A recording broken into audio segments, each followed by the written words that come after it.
which is privileged not to be subject to the forced mobilization. And Review of Democracy issues the statement that our discussion was not sufficiently balanced, it was not contextually grounded, supposedly, and moreover, they questioned our academic integrity, expertise, and capacity to acknowledge the lived experience of those directly affected, meaning Ukrainians. Despite, well, ironically, that me and our speaker, Marta Gavryshko, are actually Ukrainian citizens whose relatives and friends have suffered from forced mobilization. And the discussion was cancelled without any proper review or giving us opportunity to comment on this criticism. And so as a result, we are again very thankful to Donatella for hosting us at Cosmos series of discussions. And now, dear watchers, you'll be able to join the quality of our discussion of the forced mobilization. So we are going to talk about the gender aspects and the grassroots resistance. We will also discuss how Busification runs up against wartime nation building discourses.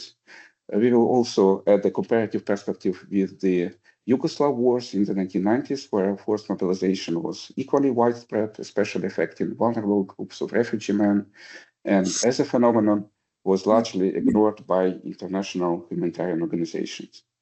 And we will discuss whether Ukraine's widespread resistance against Busification and the even wider support for the resistors online constitute kind of like a genuine civil society in contrast to professional Western-funded NGOs, usually appropriating the name civil society in Eastern Europe. So we are going to have 2 rounds of intervention. One is longer, another shorter. And after that, we are welcoming the questions from the audience in written form in chat. And we are going to start with our first speaker, Dr. Marta Gavryshko, who is a Ukrainian historian, currently Dr. Thomas Zand, visiting assistant professor in Holocaust Pedagogy and Anti-Semitism Studies, Strasler Center for Holocaust and Genocide Studies at Clark University in the United States. Marta extensively studied and published on the sexual violence in Ukrainian nationalist movement during the Second World War and during the Holocaust, and also recently about the sexual violence by the Russian army during the current war in Ukraine.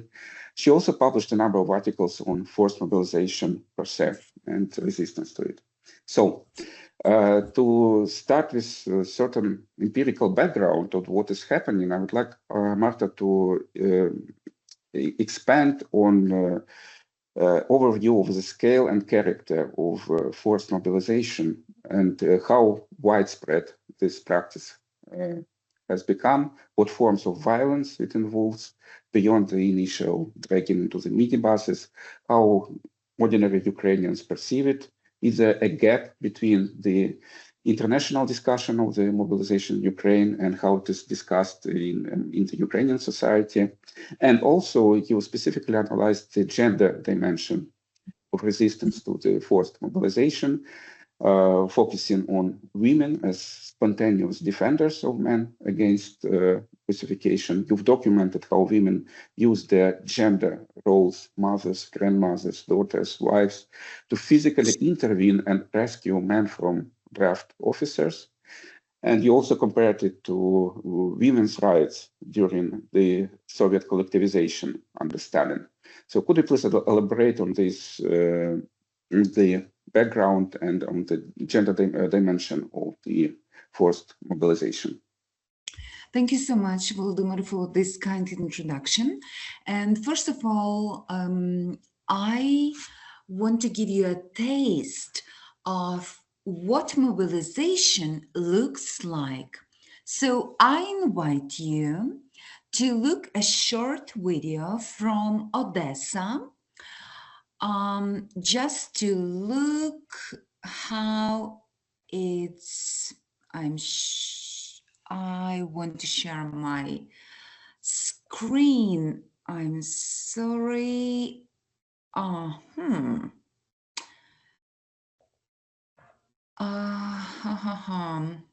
Select. I'm sorry. I experienced some problems with this. Okay. Maybe not now. Okay, maybe later. So What is Busification? Busification is a slang term to describe when a military recruitment officers, together or without police, detain or take draft eligible men and transport them in mini vans, minibuses, to a recruitment office centers, often suddenly, brutally, without force, and then they very often organize medical examination, signing some draft papers, and after this procedure, these men are sent to military training bases. So this process is very, very wild. And as Volodymyr mentioned, every single day on social media, we have tons of this video. At first, Ukraine authorities started to claim that all videos are generated by artificial intellect or they are produced by Russian propaganda. But recently, many Ukraine politicians from oppositional parties, first of all, like European Solidarity, they admitted that many of those videos actually are not fake and they portray very violent behavior of draft officers. They grab men in the streets, in the restaurants, in the gyms, and push them in the vans. So what happened next to those men? Very often, these men experience physical harm. In many cases, their ribs are broken, their arms and legs are broken, and very often they are detained for several days and even weeks in those military centers, recruitment centers. They experience physical harm and psychological harm, humiliation, psychological pressure. They experience intimidation. They are denied access to medication, to clean water, to food, to toilet. There are cases when there is violation of their right to notify a third party of their choice and notified of their lawyer. Their mobile phones are taken away for this reason, to strip them of this very right, in order to put pressure on them and basically make them to sign these draft papers. Very often, their rights to fair medical examination is violated. That's why we observe numerous of videos of commanders where they complain that they received reinforcement, where new recruits have severe diseases. They are drug addicts, they are under the influence, they have severe disease, they have tuberculosis, they have oncology and other diseases. Why? Because draft officers have a quotas to fulfill. And if they do not fulfill those quotas, they're afraid that they themselves will be sent to the front line. What is the discourse about this Busification in Ukraine? So as I mentioned at first, at the beginning of the war, this phenomenon was basically absent. What we observe, huge lines of military combat volunteers.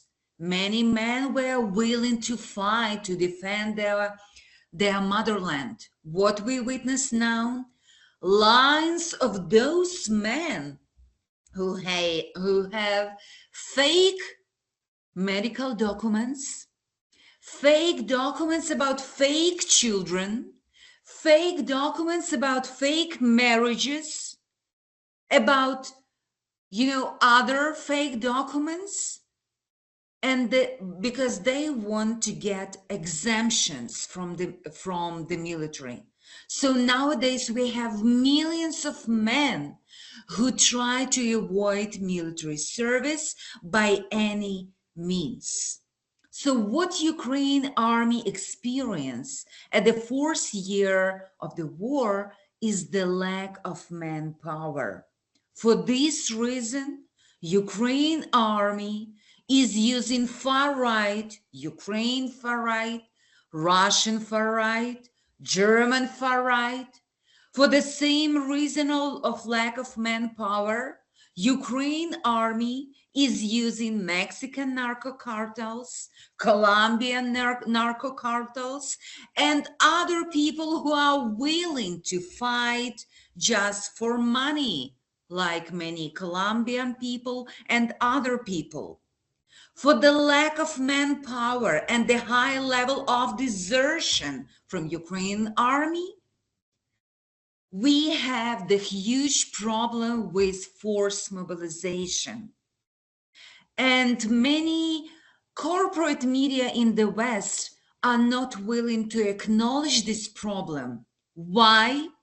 Because by acknowledging this problem, Western media will acknowledge complicity in human rights violation of Ukrainian men who are dragged to the front line and dragged to their deaths against their will. So what is happening now in Ukraine? As I told you, many politicians nowadays openly in Ukraine parliament openly discuss Busification with this very term. They use Busification. They call draft officers gangs. They call them even criminal gangs. How ordinary people call draft officers? They call them ludolovi, meaning men hunters. And guess what?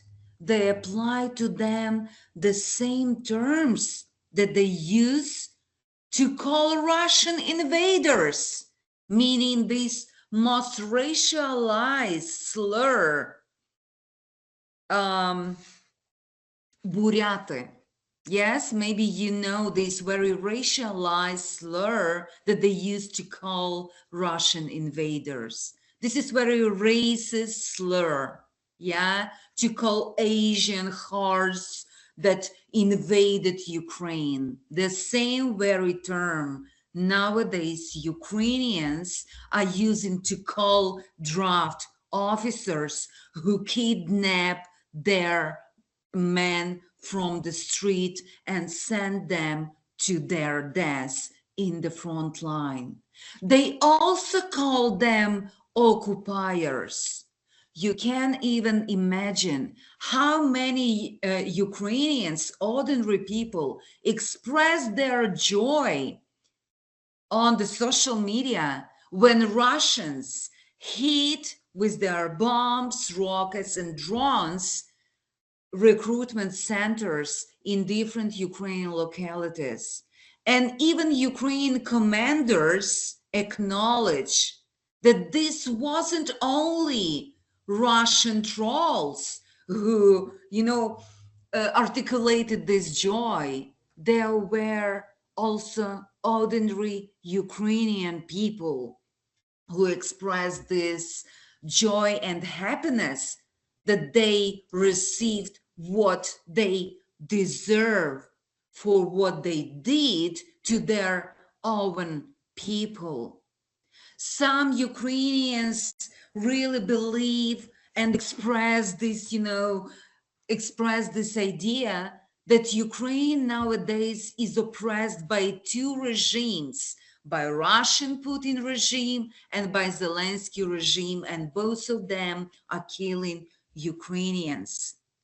Ukrainian authority is trying to convince Ukrainians that this is a necessity, that without forced mobilization, Ukrainian will not survive. But what we are seeing, even Ukrainian government acknowledge that every single month, approximately 20,000 men deserting or go away from the army, and majority of them are leaving training centers. So we are not talking about the war fatigue. We are not talking about experienced soldiers who are just experienced burnout from the war. We are talking about people who do not believe in these, victory plans, who do not believe their commanders, who do not believe their politicians, who do not believe anymore in the very idea of this resistance, who just want peace because they believe that this war is already lost because Ukraine is steadily disappearing from the map. When we are talking about resistance to forced mobilization, this topic is absolutely absent in corporate mainstream media for the same reason as the very topic of forced mobilization, because it's undermined the very myth that about Ukraine unity in this war. Myth that entire Ukrainian nation support this mobilization. Resistance is enormous and very visible. Every video shows how people who do not know each other organize themselves and try to rescue those men, because they know very well what awaits those men. They know very well what will be the end of those boys or men. It will be death. Why people want to rescue them? Because they know those men belong to working class men. Class play a huge role in this war. Those who are dying and those who are paying the highest price in this war are working class people. Recently, our lawmakers created military centers in every single Ukrainian village. What does it mean? More Ukrainian peasants, more Ukrainian working class men will die in this war, while children of Ukrainian political elites will be safely living their best life in the West. And people see this, and people, every single day, people observe this. That's why they are trying to rescue those innocent men who pay for these political ambitions and political illusions of Ukraine political elites and Ukraine political class. And women play a huge role in this resistance. And I must say that those women are not, liberal feminists or femo-nationalist. They also, majority of those who participate in resistance are working class women who bear the highest price of this war. Thank you so much. Yeah, thank you, Magda, for introducing us to this topic very vividly. And our next speaker is Tariq Cyril Amar, who is a known historian, originally from Germany, currently at Koç University, Istanbul. He is an author of a book, The Paradox of Ukrainian Lviv, a borderland city between Stalinists, Nazis, and nationalists. And also a new book, which I'm very much looking forward to read, James Bond's Socialist Rivals, Television Spy Heroes and Popular Culture in the Cold War East. And Tariq wrote, by this moment, perhaps the most comprehensive article about the forced mobilization in Ukraine called The Nation and Busification, published by the New Global Politics think tank. And here I found a very interesting point, how you connected the forced mobilization with the notorious divisions in the Ukrainian society and to the nation-building discourses. So you showed how Ukrainian officials and commentators quite often frame Busification as somehow non-Ukrainian, as either Soviet practice, Russian practice, although it is done by Ukrainian state agents against Ukrainian citizens. And could you please expand perhaps on this, how mobilization is intertwined with nation building, and perhaps how the grievances and resistance against forced mobilization may actually reflect some fundamental fractures in the Ukrainian society around class, about which Marta has just talked about corruption, about also unequal sharing the burden of the war. Yes, I hope you can all hear me. Thank you, Vladimir, for your very kind introduction. I should say that maybe at the outset that I personally consider this text that New Global Politics was kind enough to publish a very first attempt to think about this topic. It's not, I would say, deeply researched by the standards that one could expect in terms of, say, sociological data, which would obviously be extremely important. And I also allowed myself a certain degree of argumentativeness, maybe even conjecture, although I would stand by my guesses, as it were.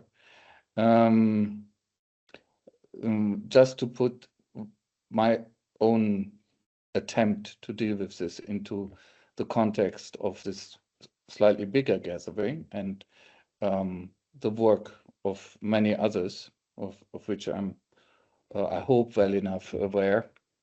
And I think personally, I think this topic is a very important, unfortunately, in many ways. And it will probably expand greatly, and there will be much more profound work on it than basically the small think piece I've been able to do at this point. Having said all that, it's true, Volodymyr, you're right. One of the things that struck me and that I chose to talk about is that somehow this Busification phenomenon bears on the question of not only, I would say, national cohesion. I apologize for the term, right? But I can't think of a better word right now. And also national identity, of obligations of the national citizen towards the state claiming to represent the nation, right? It also bears on the issue of building the nation. And this may by now have been shifted a little bit into the background, but even at the beginning of this conflict, you had prominent Ukrainian national liberal historians who I will no longer name because their names are painful to me by now, saying that this war at least had the advantage of somehow finalizing the making of the Ukrainian nation, right? The dumbest thing you could possibly say. And of course, it had to be said by someone. And what this pointed to for me is that this war occurred at a time, in a moment, when this issue of somehow forging, to use this old term, right? Everybody has been playing around with it forever. Forging the nation in the Ukrainian case was far from settled, if it's ever settled anywhere, right? And what I think is more important, in fact, than the war itself, is what happened next. Namely, two things: that the war continued for a long time and is still continuing, and it doesn't really matter that much of how you count it, whether you start in, say, 2014, or whether you start with the major escalation in 2022. One way or the other, this is a very long war. And the other thing is, of course, that Ukraine has not been able to win the war. That's very important. It may strike pessimists like me as self-evident. I never thought Ukraine could win the war. I've always thought that Ukraine would be used up in this war. And that's what has happened and is still happening.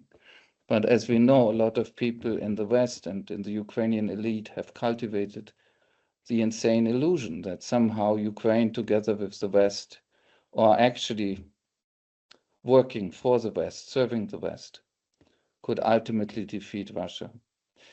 If Ukraine had defeated Russia, just as a counterfactual, and I'm allowing myself that one, yes, maybe we would see a way in which it would be full of lies, as these stories always are, but we would see a way in which the war could be built into the narrative of the nation building. But of course, the fact that it has turned into long drawn out and very, very bloody defeat has meant that that isn't possible, and that is creating enormous tension instead, right? This is very concrete. If somehow Putin's regime or government, whichever term you prefer, right? For me, everyone has a regime and everyone has a government. If Putin's government had collapsed, say in the fall of 2022, as a lot of brilliant Western experts and Ukrainian experts predicted, because he had to start mobilizing soldiers by the draft, then of course we would be living in a world where the mobilization that we know as Busification would hardly, if ever, have occurred. We would look back on a war between Russia and Ukraine that not only the West and Ukraine would have won, we would look back on a war where Busification wouldn't be a thing. We wouldn't know about it. Since it lasted longer, Busification has become a thing. And I see Busification as something more comprehensive than what I call the classical Busification, which shapes the image, and rightly so, which is manhunts, right? And manhunts, by the way, that I thought this months ago, but it's becoming ever clearer to me, in a very strange way resemble what ICE is doing to migrants in the United States. I'm sometimes thinking we are entering an age of modern states hunting their citizens in public, right? Or maybe not the citizens. But as we know, ICE doesn't really make a difference, right? They even kill their own citizens. So strangely enough, right, we live in this world now where the Ukrainian state has taken on a very specific role, namely the role of the forced recruiter against the will of many of those who are being recruited. And I've watched a number of Ukrainian talk shows, news formats, and so on, which privilege those who want to defend this. And the line of the argument is always the same, in essence, which is that's what happens in war. In war, the state has to mobilize, at least in a modern large-scale war, and some of that mobilization will be compulsory, and therefore the people who criticize this, they have nothing to stand on, they're just bad patriots.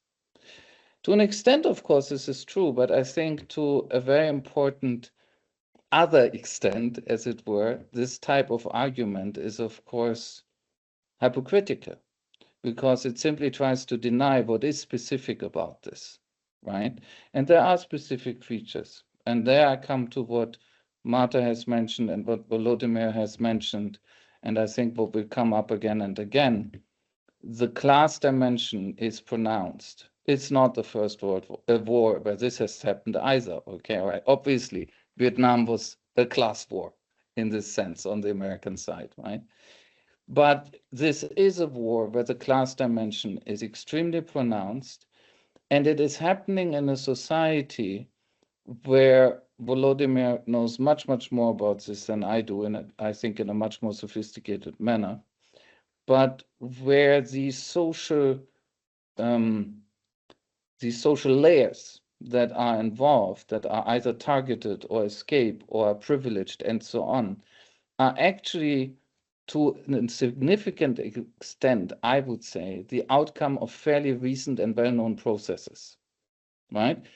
Again, think of a thought experiment, right? I'm not saying such a society has ever existed, but bear with me for a second. Imagine a very traditional society which has been socially static for, let's say, 5 generations or 10, or at least where people believe that, right? And where everybody therefore thinks, well, if we go to war, if the so-and-so empire attacks us, or we attack the so-and-so empire, then these are the people who usually are in the army, these are the officers, and so on. Call it an idealized feudal society, right? Ukraine is nothing like that in my eyes. It's a society that has undergone great flux and great fluctuation in social terms. So when the state turns itself into this very brutal mobilizer, it meets a population where I think it's extremely unlikely that many of those who are targeted will bear their fate with equanimity. They will not bear their fate, if this has ever existed, with the equanimity of traditional peasants telling themselves, well, that's what happens, right? This may work for a while, as long as there seems to be a chance of personal unhurt survival, which of course everybody is always most interested in, and a chance of victory for everybody, which means maybe even rewards on a private level. But once again, we are going back to the fact that this is not this type of war on the Ukrainian side. Not at all. I don't think it's this type of war on the Russian side either, by the way. And that's why my sense is, and I shouldn't talk too long, I will come to an end, that the class issue is particularly acute. And I don't say this with a glimmer of hope. I don't mean to be an accelerationist and say, it's so acute, it's going to blow up, right? And the evil Zelensky regime, I will call it a regime, is going to be swept away by the next Maidan, right? No, I'm sorry, I don't think it's that simple at all, but maybe I will be contradicted. I'm obviously not in Ukraine, and I'm not Ukrainian, and I'm very aware of that. But I do think that the way it fissures Ukrainian society and Busification, and the way Busification as a spectacle spreads cynicism and fear and disillusionment is irreparable. I think it will leave a traumatic trace. Whatever else happens, that will have long-term impacts. Thank you, Tariq. That's kind of like, yeah, actually, I think I agree with you about the long-term consequences of how this war was being done. I would like to invite our next speaker, Dr. Milica Popovic, who is a political scientist and currently a senior postdoctoral researcher at the Institute of Culture Studies at the Austrian Academy of Sciences in Vienna. And she leads the project, The Silence of Saying No, Remembering Disorders from the Yugoslav Wars. So the project which directly is studying the distortion and draft resistance during the wars in the 1990s in the post-Yugoslav states. And from this offers, I think, a very, very valuable and, in fact, not always acknowledged perspective on the war in Ukraine, and in particular on the forced mobilization and the resistance. And I would like you to talk.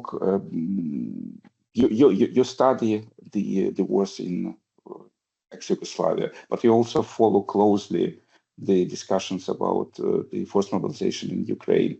Do you see similar and dissimilar patterns in how the forced mobilization is unfolding, how it is discussed, and what it might also say about unremembering, how it might develop after the end of the war, and in particular in connection to what Tariq has just alluded about the long-term consequences of creating a strain in the society, even when the warfare has ended.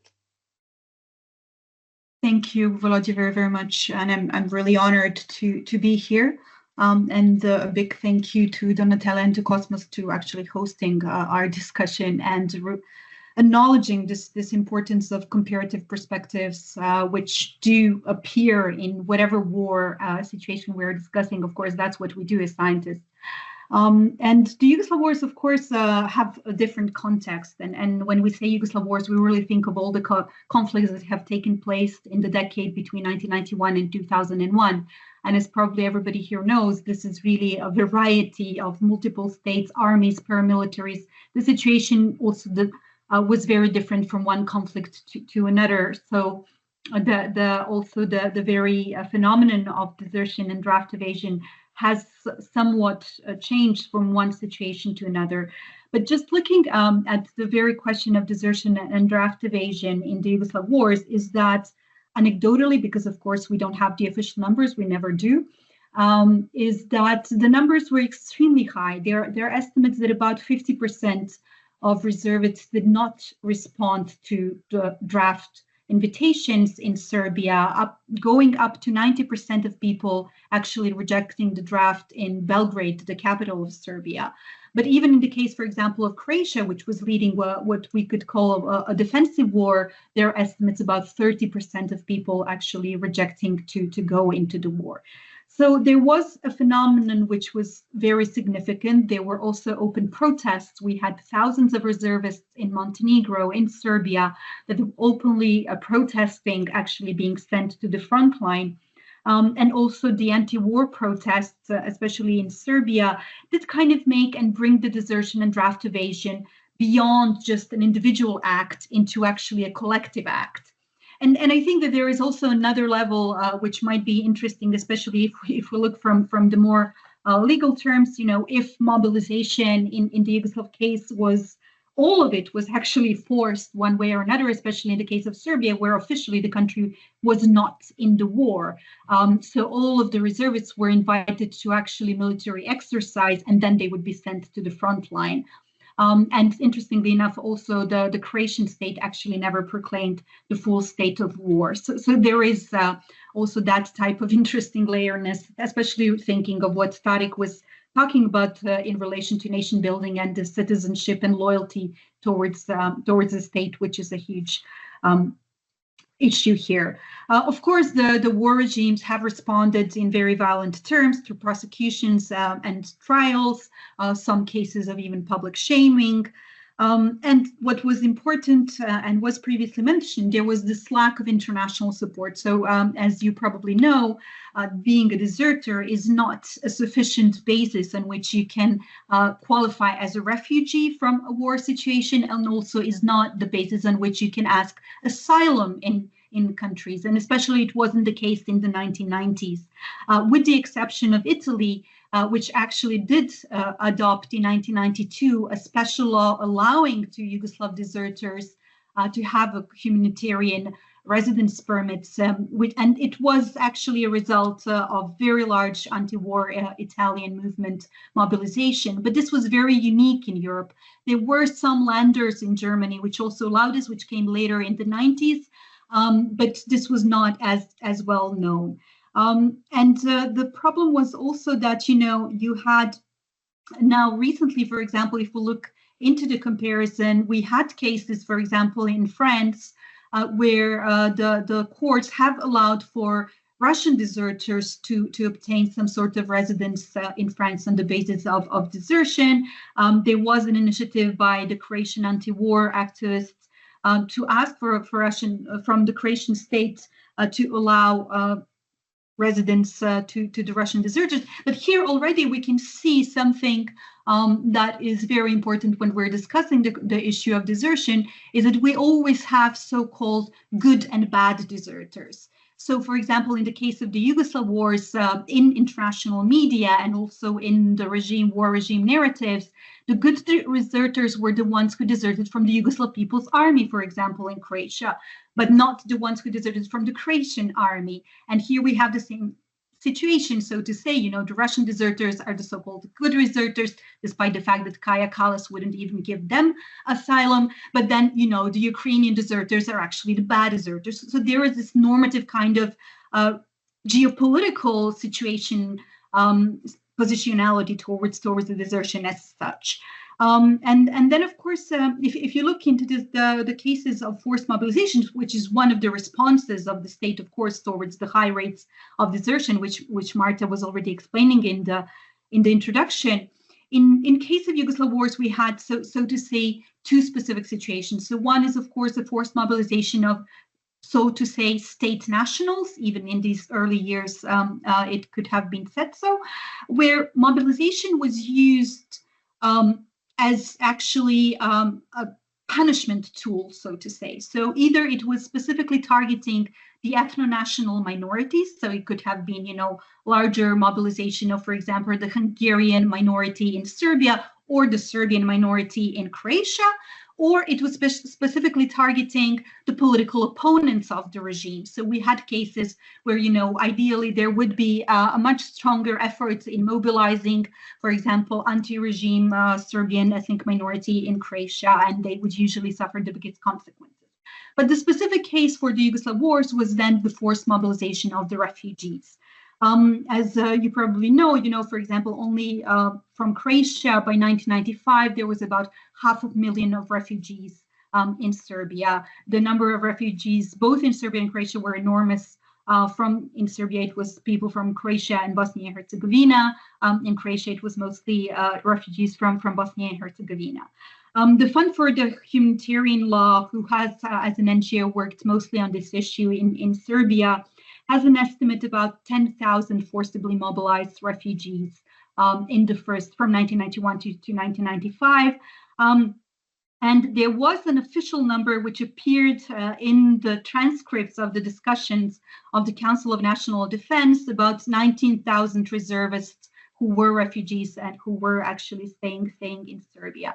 So the regimes, of course, even though officially not participating in the war, very much cooperated. And in 1992, the forced mobilizations of refugees was put on the table. And by 1993, the decision was adopted. Most of the forced mobilizations happened in 1994 and 1995.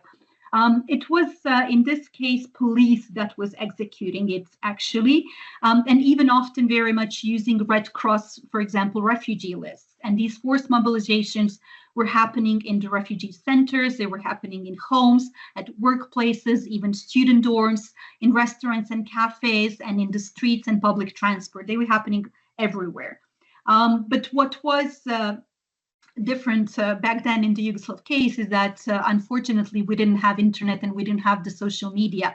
So all of these stories can only be recollected through oral history and qualitative interviews that I'm conducting within my research, because of course there are no official documents and there is no documented data that now you do have a chance to create a much fuller archives in the Ukrainian case. Mostly all of these forcibly mobilized people and men would be sent to armies and paramilitaries equally. They would go on so-called training. Very often, for example, in Serbia, they would be sent to Erdut, which is the training center of the infamous paramilitary Željko Ražnatović Arkan, and all the NGOs have actually recorded incidents of torture, harassment for several days, and then they would be sent to the front line. Maybe interesting to note is that, for example, in 1995, the amplitude of the forced mobilization was so big that there were several thousands of people who gathered in protest in front of the UNHCR offices in Belgrade.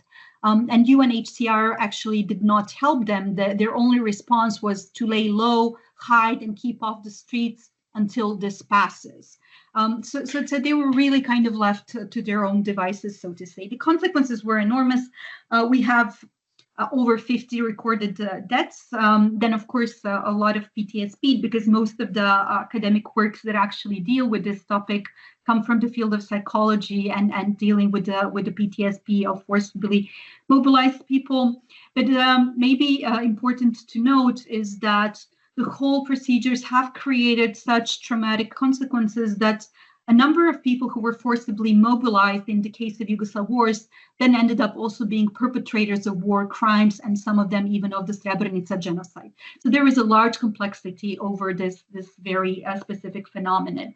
And so you were asking at some point also kind of what are the elements that I would find useful, to think about, especially if we make comparison of what we've learned from the Yugoslav case in the case of Ukraine. And of course, besides this extremely important archiving, extremely important academic attention being given to the topic, because in the Yugoslav case, for example, very little has been done even on the very topic of desertion, and on the specific topic of forced mobilization, there is literally one academic article that I managed to find even 30 years later. But once peace arrives, and it will arrive at some point, there will be amnesty laws following, and it would be very important for the civil society to be involved, because, for example, the war regimes can also use that. We had a case of amnesty law in Croatia, which did not mention desertion at all, and then, of course, in Serbia, there were two amnesty laws from 1996 and 2001. But also from the point of the international peace agreements, we had a situation where, for example, the Dayton Agreement did not mention the cases of desertion at all, even though it very in detailed ways organized the Bosnia and Herzegovinian state till today, which opened then the space, for example, for Republika Srpska, where we have reports that people, deserters, were forcibly mobilized. They were also prosecuted, but they were initially just sent to the front line, and then only once the war ended, they were sent to serve their sentences. So they were kind of punished twice for their act of desertion. And of course, in case of Yugoslavia and Serbia, the Fund for Humanitarian Law has undergone some of the judicial processes, but they mostly focused on the cases of the forced mobilization of refugees, where they could prove that actually this was a breach of 1951 Refugee Convention. But the forced mobilization of the state nationals proved to be a much more complicated legal matter. So, and just to kind of end that, of course, these issues open the question of legitimacy of the state, relationship of the citizens towards the state, and the loyalty, and even more so important to be included in our understanding of war as such, because we need to kind of really break up these black and white, these binary perceptions and understandings of wars, and really to go and understand the structural mechanisms on which the wars kind of emanate and then happen to take place. Especially of importance is to avoid this weaponization of trauma. And Tarek was talking about, the importance for nation building. And unfortunately, in Yugoslav cases, we've seen that even defeat can very successfully be used for nation building. So these kind of, disruptions to the implicit collective memory of war is incredibly important to have the understanding of how we can actually break these methodological nationalism within academia, but then also our own anti-nationalist stakes in this discussion. Thank you. Thank you, Milica, for a very valuable perspective. And our final speaker is Alma Trochovansky, who is a practitioner with decades-long experience supporting women's civil society groups in Eastern Europe. And she has worked on Ukraine specifically since 2014, notably with the Women's International League for Peace and Freedom, an international women's peace organization founded in 1915, which has consistently worked on anti-militarism, including by defending conscientious objectors and deserters. And Almut is currently a fellow at the Quincy Institute for Responsible Statecraft. So, Almut, I would like you have actually a capacity to give even more like global and in fact historical perspective on our subject from the perspective of the quite long traditions of the feminist, anti-militarist, and peace activism, which in the case of our current war is it's kind of like muted. So what is happening now with the forced mobilization and women's resistance to it is not properly recognized or acknowledged more in the like dominant feminist activist civil society discourses.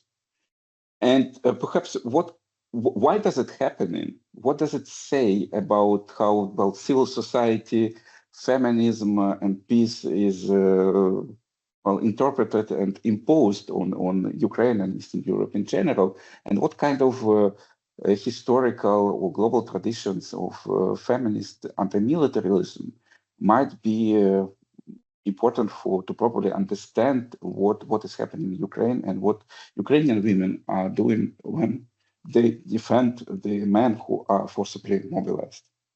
Yeah. So thank you. Thanks for the invitation. Thank you to Donatella and her colleagues for allowing this conversation to happen. I'm just so thrilled to be here with these co-panelists because I think I want everybody in the audience to know these are not just leading thinkers, but these are exceptionally fearless and persistent people.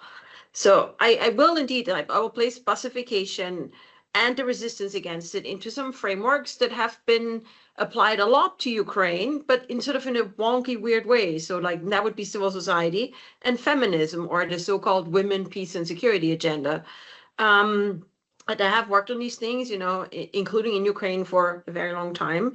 And that's why I thought everybody knew about forced mobilization, because I started hearing about it from my friends in Ukraine, literally in the first days of the war in 2022. They told me that their husbands were afraid to leave the house, that they might be arrested at checkpoints. And back then, forced mobilization was a very small scale problem, and it looked very differently too. I remember a video from the early days, like maybe the first or second year of the war, and it was from the far southwest part of Ukraine, like close to the Hungarian border.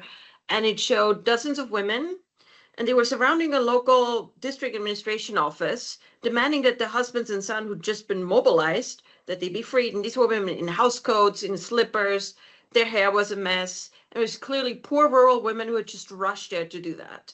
And so when the big sort of like all this flood of videos of Busification started, I thought this isn't controversial. Everybody knows this is happening because after all, in all wars, just about all wars, the state routinely forces citizens to fight, including through violence.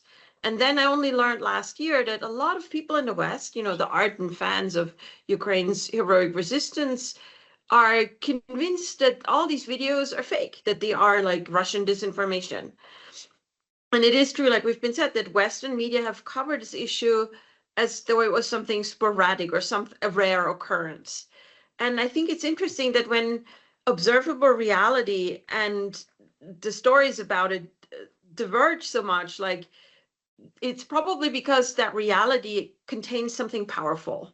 Something as powerful as civil society mobilizing against the state, or women pooling and deploying their power against the state. So how does this Busification and this resistance that we've seen again and again, how does it fit into feminist perspectives on war and peace?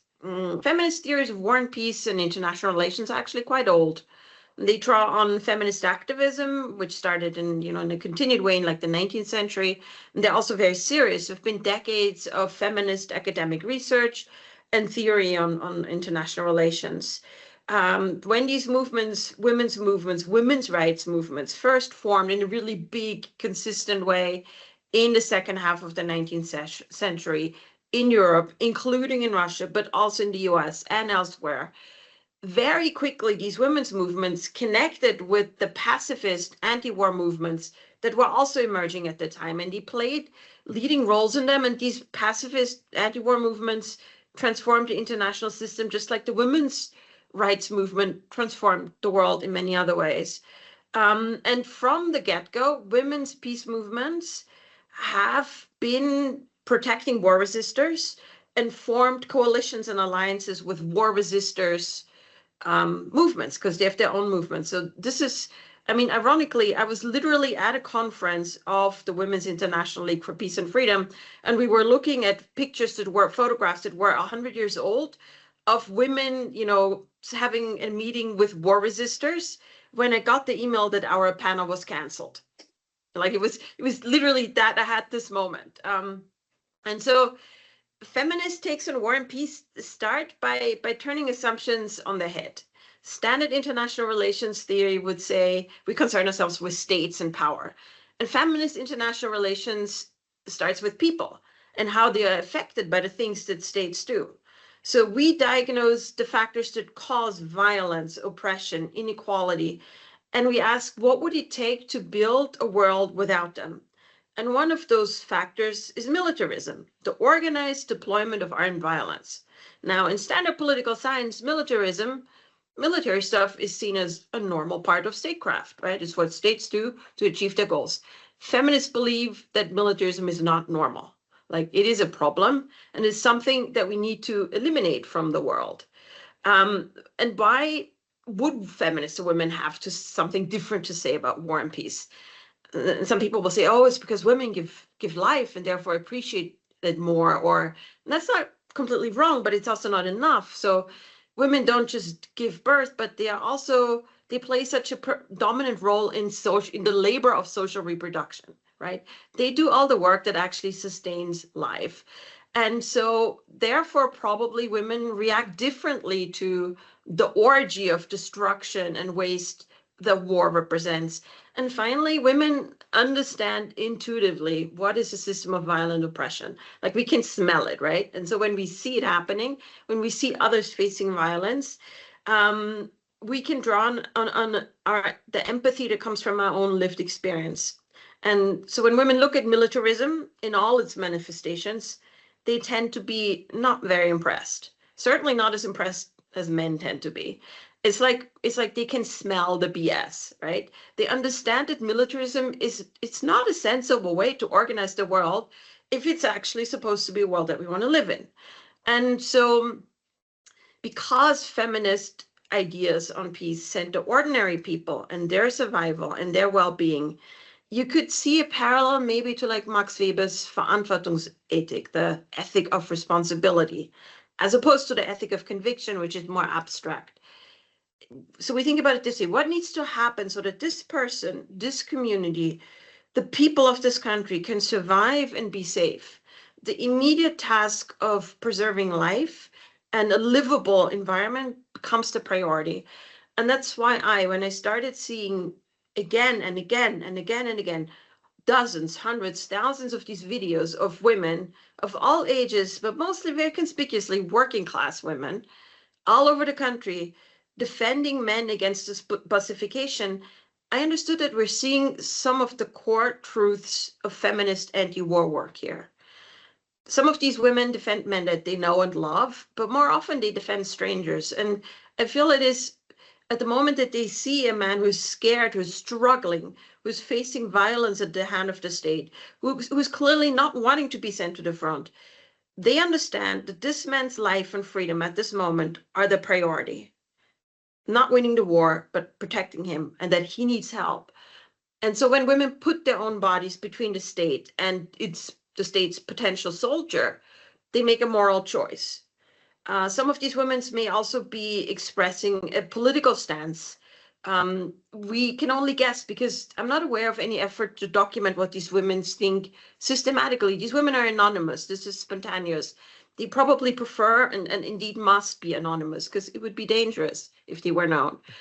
And I've worked with women peacemakers from places like Northern Ireland or Liberia that experienced conflict. And they all have in common that they decided that war is just not acceptable and is not survivable for their communities. To them, the survival, the thriving, the dignity of each person who might fall victim to war becomes this most urgent priority.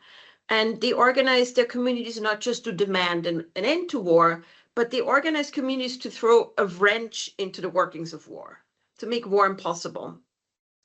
And that's not to say that they ignore the politics that led to the war or that they refuse to engage with politics. Quite the contrary, like they will very often also want to be part of the political solution. It's not always as easy and possible though, right? So when I saw these videos of Ukrainian women protecting men, when I see the scale of this phenomenon and their courage and the force of their conviction, I see a powerful women's anti-war movement, as powerful as any such movement that succeeded anywhere else in the world in making peace. I think this is the real deal. And it is also the real deal in another respect, right? Like this, when I see it, as someone who's like worked in what's called civil society development, this is civil society. And that matters because in the context of Ukraine's recent history and the war, we've heard a lot about how vibrant Ukrainian civil society is. And of course, when Western diplomats and journalists use the word vibrant civil society, they often mean, like multilingual professionals with master's degrees in things like innovation management and who have like tasteful tattoos and they work in a co-working space in Lviv. They don't mean ordinary women with ordinary jobs who rescue a busified man on the way home from the grocery store. And Volodymyr is, you're one of the leading thinkers on civil society, the way I see it. And you've explained in great detail how repeated mobilizations of civil society in Ukraine have never led to the political transformation that Ukrainians desire. So when I called this spontaneous resistance by women, and not only but women, civil society, I remember you were like unsure, is this the real deal? And so I want to say, like, personally, I take a broad view of civil society.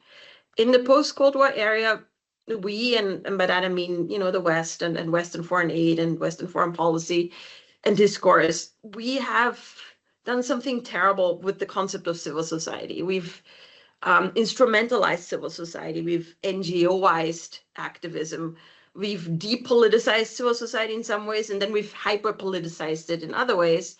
And we've contributed to the alienation between activists and society at large, mostly by turning activists into a professional elite.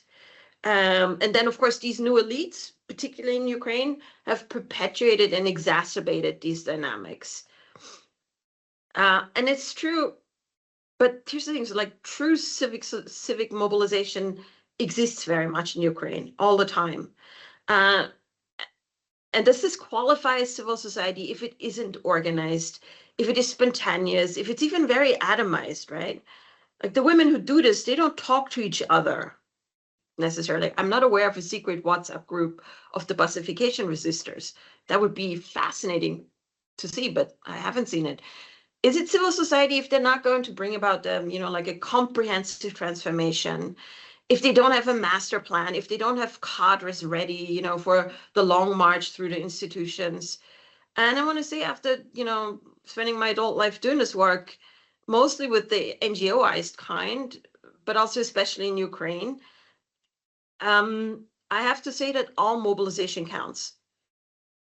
Civil society is ultimately people engaging with each other in society in a civic manner for a common goal. It can be informal, it can be spontaneous, it can be political only in the very widest sense of the term. It's okay, it's actually great if it is driven by emotions like compassion, empathy, love, kindness, or anger, or frustration. If there are no rational strategies, all of it counts, all of it matters. We have to leave it to society to decide how it wants to perform civil society. We can't make demands or prescribe standards of organization, professionalization, strategy, ideology. We can't define what qualifies as success because that's what the directors of Western grant-making foundations do, right? And like, we have to be mindful of that. So I would argue that this spontaneous, altruistic action done in the awareness that thousands of others are doing the same thing, stepping out of your safety, your comfort zone, and to do something really brave and even dangerous. This isn't just a real deal, but it's a big deal. And I feel like this resistance is really, in a way, very political. It's not just an expression of spontaneous compassion. This is a powerful protest. You could read it as a message to the government. It is expressing disagreement with the government's conduct of the war and with the government's conduct or failure to conduct a proper way to end the war of the peace talks, right? And keep in mind that other forms of criticizing the government and the war are not as available to most Ukrainians. But keep also in mind that other forms of protesting the war may be far less effective than denying the government the human material it needs to continue the war. So I hope this put it into a broader context, but happy to hear your questions. Yeah, thank you so much, Almut. This is an important point, although I not necessarily agree with everything. Now, I think we overtook a bit of time, and I'm not sure if we have actual time to do a proper second round. I do have a couple of questions that have not been well developed full, and I also would like you to give the opportunity to respond to each other if you feel that might be necessary. So one question is about femo-nationalists mentioned by Marta, and the women, Ukrainian women who shame the draft dodgers, who send them to the front line, and how they are disconnected with the ordinary Ukrainian women who defend the draft dodgers resisting the forced mobilization. That's something that what Helmut has talked about, what Tariq mentioned, that speaks about the class divergence, the civil divergence, but also at the same time it also connects. I mean, it kind of like becomes a broader question, and if Marta, or Helmut, or Tariq, or Mills would like to respond to it. That also connects to this issue of spontaneity and organization. And the point about spontaneity of this resistance to the forced mobilization is not about being derogatory against these women, or depreciate what they are doing, or underemphasize it, because obviously it's genuine, it's powerful, and it becomes kind of like an important symbol for others to follow. But at the same time, also, if well, I'm kind of like from certain specific sociological theories of looking at the civil society, which becomes more effective when it does become institutionalized, when it does become organized, when it does form durable organizations formed around certain specific identities, articulating concrete interests. And in this way, they become more effective, not simply to defend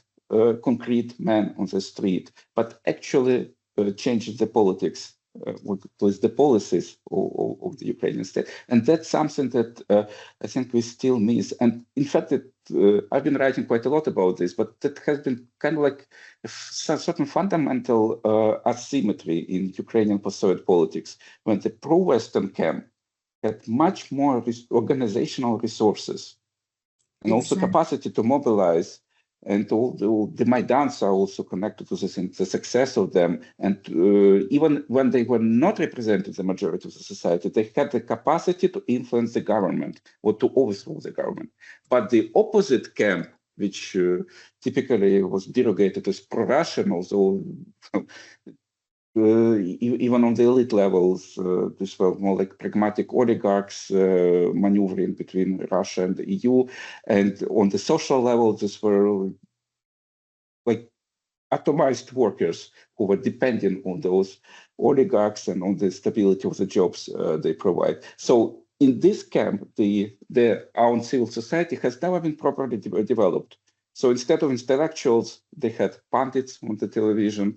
Instead of the universities, they have the television channels, which were actually important to win elections, but they were not capable to produce a forward-looking vision for Ukraine, how to develop the country in, let's say, in the neutral way, and not be torn apart between the West and Russia, right? So Yeah, that's a big question, and if you'd like to respond to it and to develop on the feminism, nationalism, spontaneity organization, comparison with the ex-Yugoslavia, the issues of class and nations, please do. And then we can take questions from the chat. Yeah, may I start with femo-nationalism, because I'm victim of Ukraine femo-nationalism. Actually, I was attacked by femo-nationalists for the first time in 2021 when I published an article about Ukrainian women who participated in anti-Jewish pogroms in 1941. I was attacked by Ukraine femo-nationalism, who called me a traitor because I'm writing about Ukraine women and many of them were Ukraine nationalist women who participated in ethnic violence. How dare you to write in this way about Ukraine women? So the problem with Ukraine femo-nationalists is that Ukraine femo-nationalism is a mainstream feminism in Ukraine, and they are the most visible, and they represent Ukraine feminist movement on the international arena. They are the face of Ukraine movement. They received a majority of grants, and they received the majority of attention from the Western sponsors. So they basically represent Ukraine women's movement and Ukraine feminist movement. And what signals do they send to international community? Arm Ukraine now. Arm Ukraine now. And do you understand, girls, that arm Ukraine now meaning prolongation of forced mobilization, because someone needs to operate this arm that you are sending to Ukraine. So the main question is, and the main problem is that we have the problem of class. Those women that you mentioned, Almut, are working class women, not highly educated women, they are ordinary women, yes? While those professional NGO and activists, human rights activists, feminist activists, they are highly educated women with resources, many of them with husbands without Ukrainian citizenship, actually. So their husbands in many ways are protected from forced mobilization. Yes, so they know languages, they applied for grants, and we know that in Western countries there is a high need for Ukraine resilience. So they basically fit all these requests for Ukraine resilience, and there is a good cooperation. And basically Ukraine feminists, femo-nationalists, they make all these rural women and all these working class women who resist mobilization invisible, or even worse, they make them seen like a traitors of Ukrainian motherland, like those, bad patriots, like uneducated women who just are silly women and don't understand that militarization is necessary for the nation to survive, or they are just useful idiots, or even we see public calls to punish them. And why we don't see those women united? Because those women are punished by the state. And now several of those women in several Ukrainian cities, they received notice of suspicion from Ukraine Security Service and law enforcement, and they can end up in prison for several years because they are treated as those who disrupt, who disrupt the work of military enforcement agencies during war for survival of the nation. That's why the work which is done by Ukraine femo-nationalism is actually reinforcing patriarchal structures and reinforcing this patriarchal order when man is associated with so basically gender patriarchal order. So they are doing bad favor to entire Ukraine, to entire Ukrainian society, and specifically to Ukrainian women. We know that in all war there is an alliance between nationalism, militarism, and feminism. And what Ukrainian feminists are doing, they basically lure women to the military.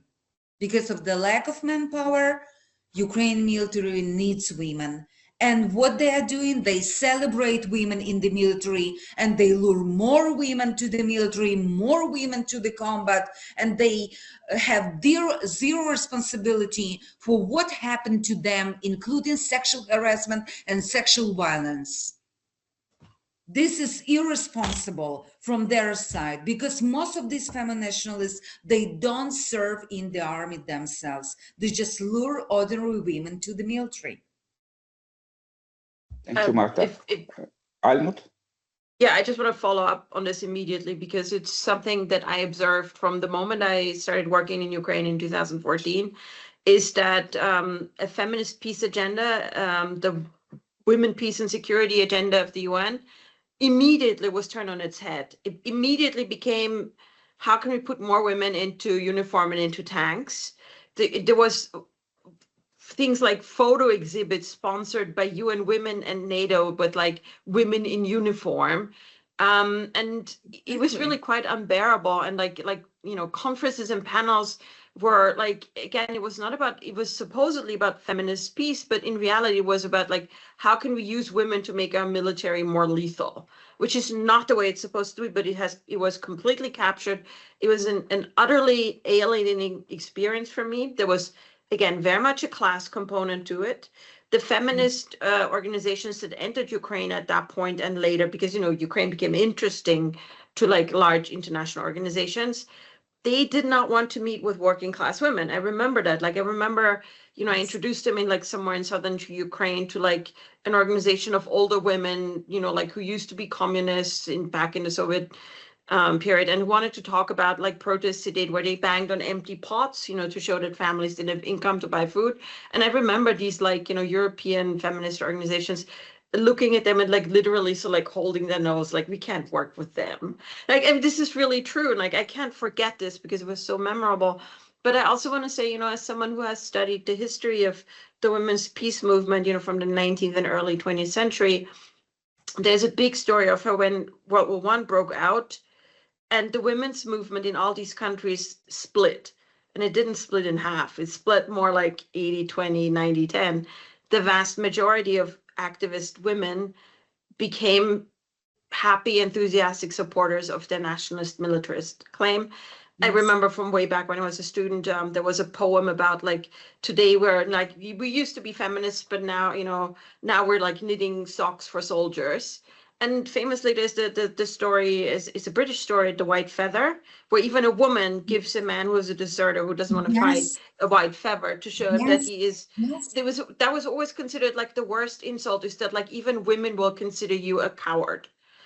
So there is a class dimension to that. It seems that more elite women perhaps are more likely to do that. And again, I want to say this very clearly, because maybe working class women can see through the bullshit of it all more easily. Sorry for the language, but that is very pronounced. That is very much there. But because I had known about this, so when it happened, when the big war broke out in 2022, I lost a lot of friends at that moment, and the movement split.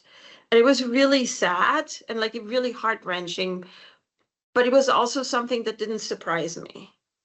And it's still sad. It is sad to this day, and it is true that in Ukraine, this like femo-nationalist movement, which, by the way, none of this is clear cut, right? There were people who used to be critics of that movement and then sort of like reluctantly joined up with it when the big war started, because they felt like the priority now is to defeat Russia and to defend our country. So like, these are often agonizing decisions. Not all the women who make these choices are opportunists and sort of, I don't know, like elitist. It's like, it's not easy on them too. So I want to show them some compassion, but definitely this dynamic was real in Ukraine, and it has been exploited by the West. And the deepest irony of it is that after more than a decade of sort of feminist like security work in Ukraine run by international donors and international organizations, that was all supposedly about making military service better for women and women better able to serve. It was only like a year or two ago that the Ukrainian military finally adopted uniforms that are made for women's bodies. Yes. Like after all this, all Yes. the photo ops, all the pageants, all of this like propaganda, they couldn't even do the basic thing. And when you think, what you have to understand about uniforms is this is not a fashion thing. Yeah. When you have body armor and it is not made for your specific body, it doesn't actually protect you. It doesn't. And still protect adding against bullets. mechanism to prevent sexual harassment and sexual forget violence. that. Like that's, of course. you know, like, yes. And this is really, you know, this is also very frustrating to some Ukrainian feminist activists I know who actually wanted to do something for real about this, to fight against sexual violence and harassment in the army, to fight for women soldiers being eligible for proper pay and proper pensions. Because for many, many years, while, you know, everybody was holding exhibitions of, you know, pretty young women in uniform, they couldn't hire women like proper soldiers or officers, but had to hire them as like secretaries and cooks, Yes. right? Without the proper pay, without the benefits, without the pensions. And the foot dragging on these supposed improvements wasn't happening either. So, okay, I'm going to stop now, but I'm going to say for women who think that if they buy into militarism, to domesticate it or turn it feminist, always fails, never works, forget it. Exactly. Thank you, Anna. If I Tariq, may? would you, Milica? Yeah, Milica, please. Sorry if I didn't want to steal the light, but I was just kind of thinking I'll try to be very brief. Just kind of adding to the complexity that Marta and Almut were just talking about, and especially because this gender perspective is something that I didn't manage to tackle in the first round. But in general, the very phenomenon of desertion and draft evasion needs to be approached with a lot of nuances and understanding, and that is also why in my project I'm not only talking to people who were conscientious objectors or, you know, parts of anti-war movements, but just, you know, regular people who were not part of the rights movements who decided to desert or to evade the draft, because they're not necessarily as such anti-militarists, or they're not necessarily anti-nationalists. And this was also then reflected, of course, in the women's participation. So if you look at the women's participation in the phenomenon, in the Yugoslav case, we could have said that there were three categories. One was, of course, the feminist anti-war initiatives, which were trans-Yugoslav, anti-nationalist, extremely strong. Most of the NGOs, especially in Serbia at the time, were actually led by women. So the movement in the Yugoslav case was extremely, extremely strong and prominent. But then there were also the organized movements outside of the feminist anti-war movement, which were the so-called mothers, that especially at the beginning of the war organized. They traveled in buses across the Yugoslav space, and they were trying to take out their sons, who were conscripts at the time in the Yugoslav People's Army, out of the army barracks. Some of these buses even managed to get to Brussels, where they were propagating for peace. But there was, for example, the famous case in 1991, 2nd of July, I think, when about 300 parents, so not only mothers, actually broke into the parliament in Belgrade asking for their sons to be brought back from the conscription and serving the army.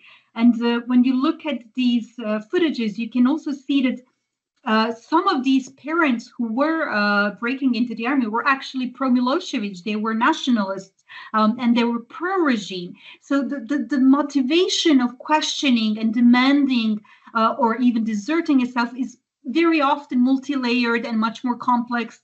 And we have to be careful of avoiding to kind of, you know, give it immediately some sort of an extremely simplified protest level. And then, of course, there is the very individual level, so to say, of participation, because women were the ones who were picking up the phone or answering the door whenever the draft officers would be coming. So they were the ones becoming extremely creative, lying that they haven't seen their husbands for days, saying, oh, but if you see him, bring him to me first, because I know he ran away with that lover of his.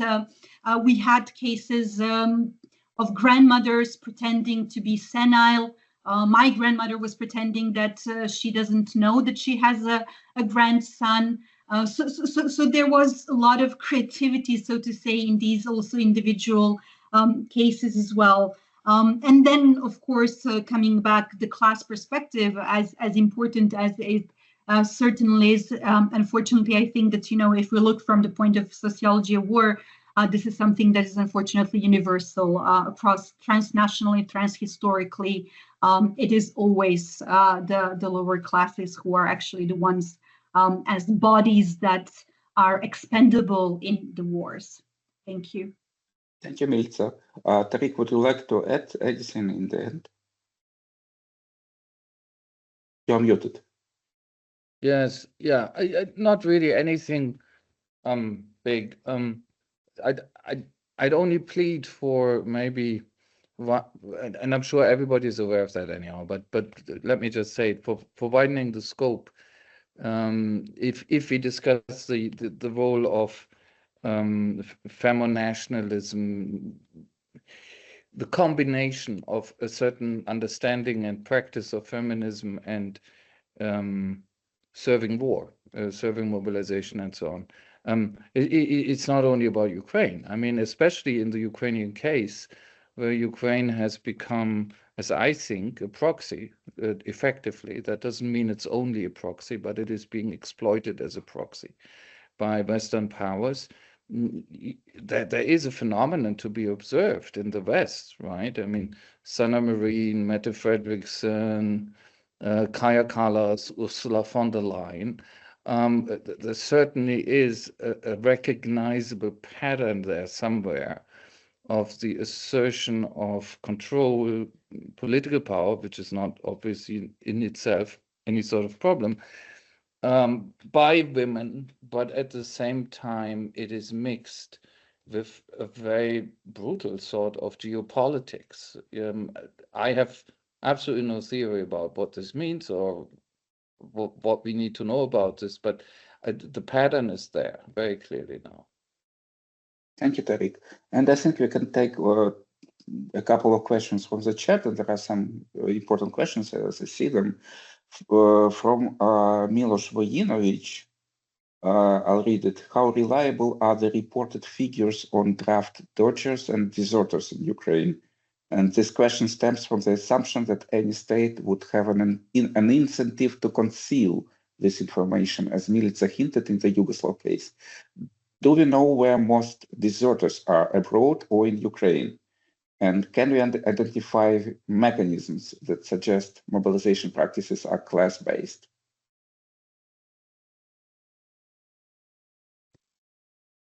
Who would like to respond to this?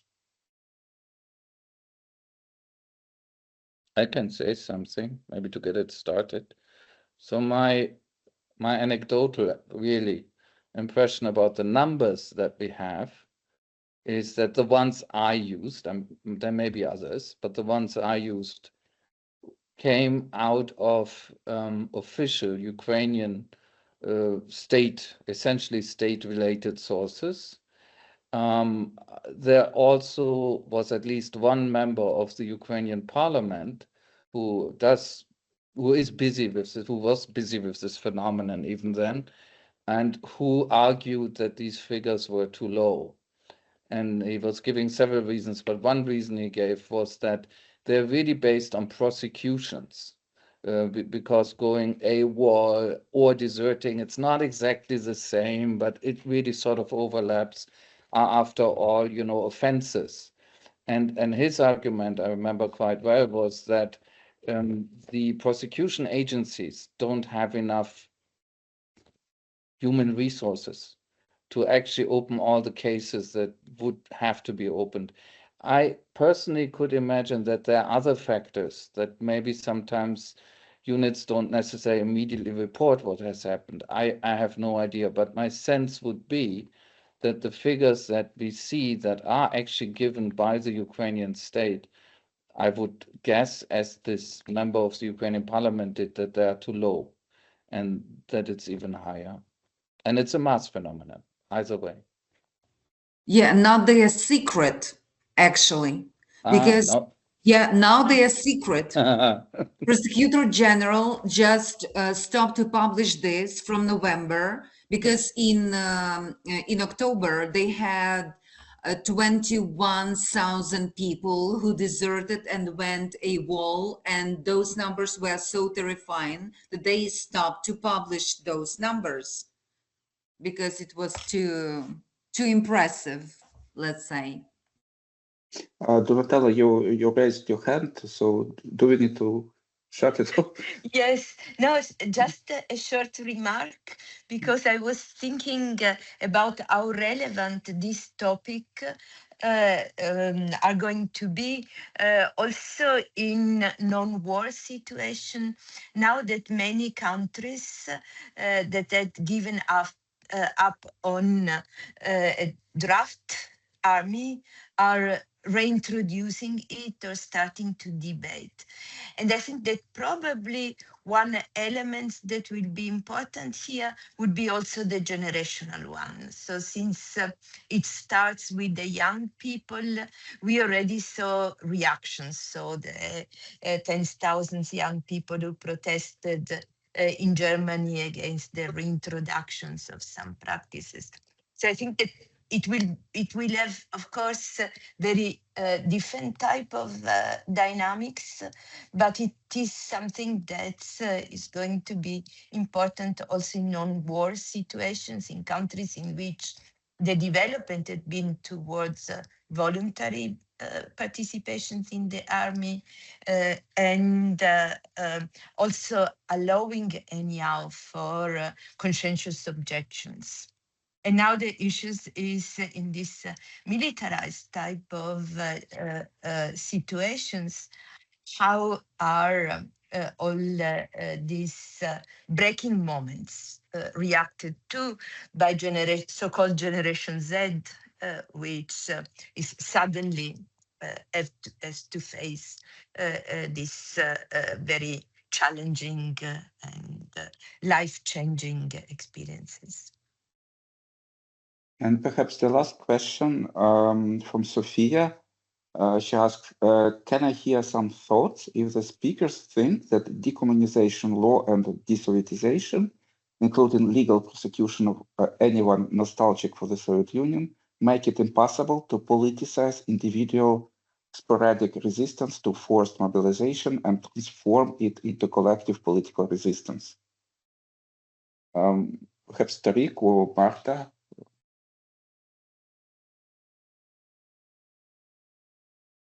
If I may, I confess that the thinking about the issue of decommunization, cultural, political, and all that's attached to it, and it's a big issue. And thinking about the issue of mobilization, especially Busification, forced mobilization, together hadn't occurred to me. And I don't understand the question well, which may be entirely up to me. It's not a criticism of the question, and that's why I can't come up with a good answer at all. But it strikes me it's a very interesting juxtaposition. That's all I have to say at this point. It's certainly something to look into.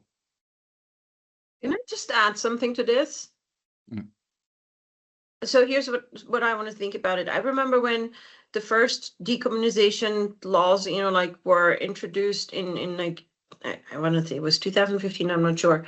One of the responses that I saw very much from like older and working class women, mostly communities in the South and in the East, was a real hurt, because they felt like their entire lives had been, they were told that their entire lives had been a mistake at best and at worst a crime. And there was nothing left in their lives, in what they'd achieved, that they were allowed to be proud of. That was the way they understood it. And so it's not, young people today or younger men today who like need to like, find a political way to express their resistance against mobilization. they don't need a communist monument or a communist street name or something to do that, but they need a discourse that allows them to feel proud and welcome in this country and to be a cherished member of this community and this nation.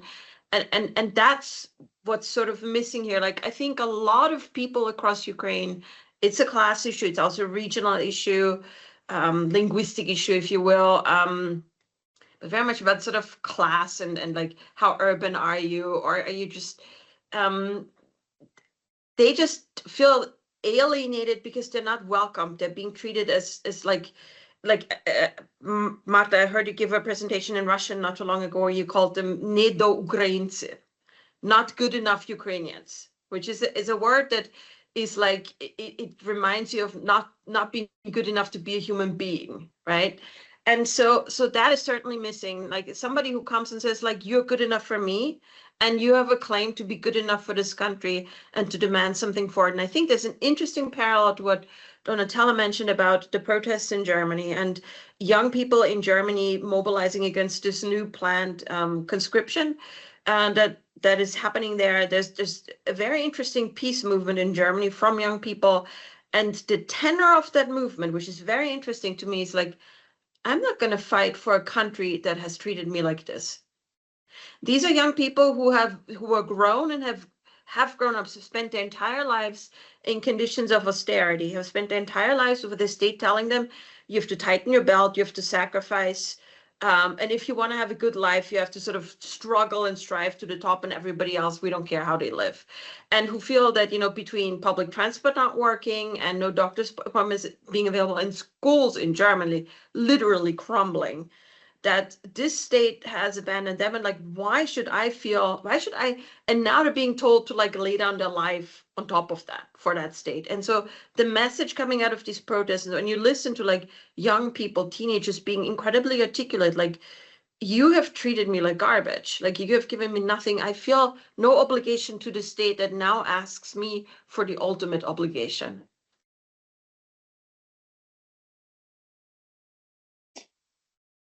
Thank you, and I think we can wrap up at this point. I very much appreciate the contributions of all the speakers. Thanks to Donatella for hosting us once again. That was very important to have this discussion, and I found it super interesting, and I hope that that's also our listeners and watchers also found it useful and important to listen to this, and they got a lot of new information. That's it. Thank you. Thank you, Thank Volodya. you.